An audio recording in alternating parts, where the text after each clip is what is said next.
நேர்கள் அனைவருக்கும் அஸ்ஸலாமு அலைக்கும் வரஹ்மத்துல்லாஹி வபரகாத்துஹு. மற்றொரு காணொளி ஊடாக உங்களை சந்திப்பதில் மிக்க மகிழ்ச்சி அடைகின்றேன். காசாவிலே போர் நடந்து கிட்டத்தட்ட 1 வருடம் ஆகிவிட்டது. ஆனால் அங்கு இருக்கக்கூடிய மக்கள் இந்த நிமிடம் கூட கஷ்டப்பட்டு கொண்டுதான் இருக்கின்றார்கள்.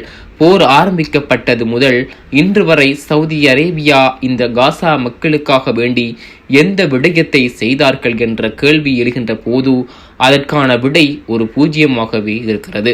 இன்று காலை முதல் ஒரு செய்தி சமூக ஊடகங்களில் அதிகமாக பகிரப்பட்டு வருகிறது.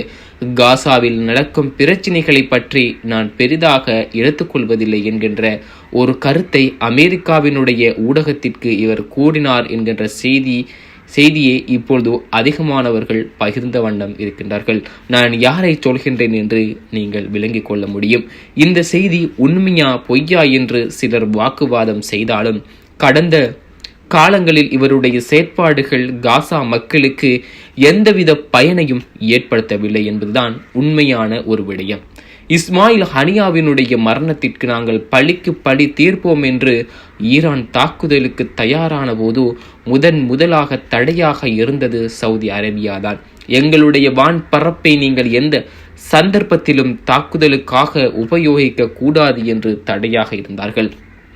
எனவேதான் மேற்கூறப்பட்ட விடயங்களை அடிப்படையாக வைத்து பார்க்கின்ற பொழுது அன்று முதல் இன்று வரை காசா மக்களுக்காக வேண்டி இவர் எந்த உதவிகளையும் எந்த விடயங்களையும் மேற்கொள்ளவில்லை என்பது திட்ட தெளிவாக புலனாகிறது.